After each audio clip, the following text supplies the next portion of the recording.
Hi friends, मैं हूं सिद्धार्थ पांडे। आपका स्वागत करता हूं सिद्धार्थ एजुकेशन में। आज का हमारा टॉपिक है पीएम मोदी का संपूर्ण इतिहास।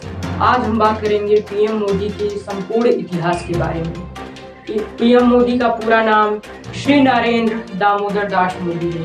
पीएम मोदी का जन्म पूर्वोत्तर गुजरात के वडनगर में 17 सितंबर 1950 में हुआ था, जहां पर उन्होंने अपनी प्रारंभिक शिक्षा मतलब माध्यमिक शिक्षा प्राप्त की थी।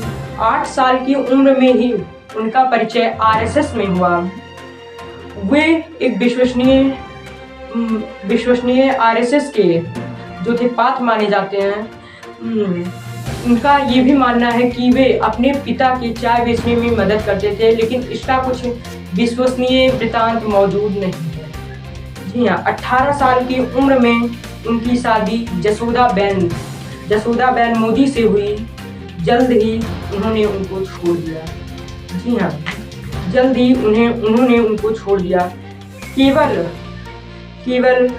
4 दशक में ही उन्होंने उनको छोड़ दिया। केवल 4 दशक बाद सार्वजनिक रूप से ऐसा करना कानूनी रूप से संभव था। 1971 से गुजरात में आरएसएस के पूर्णकालिक कार्यकर्ता बन गए। आरएसएस ने उन्हें 1985 में भाजपा को सौंपा और महासचिव के पद तक पहुंचे। उन्होंने भाजपा में कई दशक तक कार्य किया और महासचिव के पद तक पहुंचे।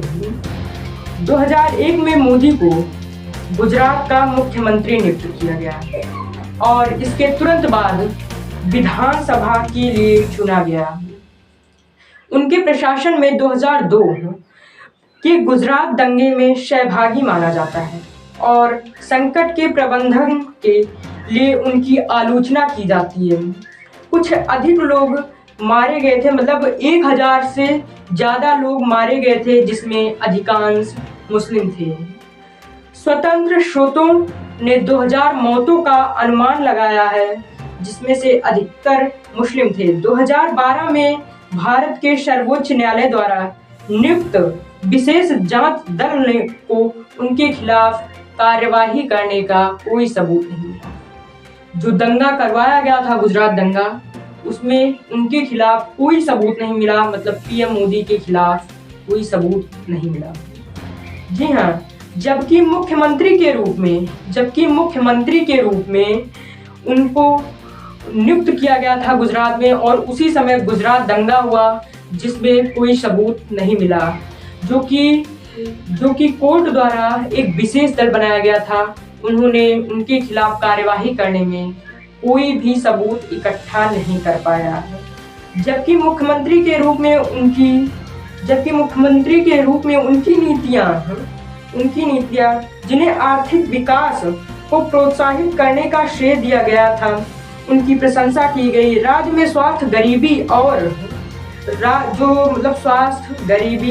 और शिक्षा सूचकांकों में उल्लेखनीय सुधार करने में विफल रहे थे। जो शिक्षा या फिर गरीब लोगों की सहायता करने में वो विफल रहे थे, जिसकी आलोचना भी की गई।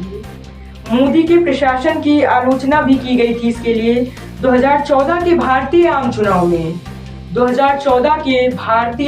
चुनाव में उनको बहुमत तक पहुंचाया। 2014 के आम चुनाव में भाजपा को उन्होंने बहुमत तक पहुंचाया, जो 1984 के बाद किसी भी पार्टी के लिए पहली बार था। 1984 में ऐसा हुआ था, उसके बाद 2014 में ऐसा पहली बार हुआ था कि कोई पार्टी बहुमत तक पहुंची। उनके प्रशासन ने प्रत्यक्ष विदेशी निवेश बढ़ाया और स्वास्थ्य देखभाल, शिक्षा और सामाजिक कल्याण कार्यकर्ताओं पर खर्च कम कर दिया। ऐसा उन्होंने हाई प्रोफाइल स्वच्छता अभियान भी शुरू किया। विवादास्पद रूप से 2016 में उच्च मूल्य वाले बैंक नोटों के विमुद्रीकरण की शुरुआत की और पर्यावरण और श्रम कानूनों को कमजोर या फिर इस प्रकार से भी कह सकते हैं कमजोर कर दिया या फिर समाप्त ही कर दिया। बिल्कुल पर्यावरण और श्रम करण को बिल्कुल ही समाप्त कर दिया। मोदी के प्रशासन ने पाकिस्तान में 2019 बालाकोट हवाई हमला शुरू किया। हवाई हमला विफल रहा। दोस्ताना गोलीबारी में 6 भारतीय कर्मियों की मौत हो गई। 6 भारतीय कर्मियों की मौत हो गई, मतलब 6 जवान शहीद हो गए, जिसका खुलासा बाद में हुआ। लेकिन कार्यवाही में राष्ट्रवादी अपील थी। मोदी की पार्टी ने 2019 के आम चुनाव में जीत हासिल की। फिर उन्होंने वही शुरू किया। अपने दूसरे कार्यकाल में उनके प्रशासन ने विवादित कश्मीर क्षेत्र के मतलब जम्मू और कश्मीर की विशेष स्थिति को रद्द कर दिया और नागरिकता संशोधन, जिनमें मुस्लिमों को हिंदू की भीड़ में मारा गया, मतलब जो एक प्रकार से कह सकते हैं संशोधन अधिनियम पेश किया। मतलब कि जम्मू और कश्मीर में जो नागरिकता संशोधन अधिनियम था वो पेश किया, और जिससे व्यापक विरोध प्रदर्शन 2020 के दिल्ली दंगे में, जिनमें मुस्लिमों को हिंदू की भीड़ में क्रूरता पूर्वक मारा गया। मोदी प्रशासन द्वारा नियंत्रित पुलिस बल मिलीभगत से 3 विवादास्पद कृषि कानून के कारण देश भर में किसान ने धरना दिया, जिससे अंततः उन्हें औपचारिक रूप से रद्द कर दिया गया। मतलब कि उन्हें जो कानून वो था जो 3 विवादास्पद कानून थे उन्हें हटा दिया गया।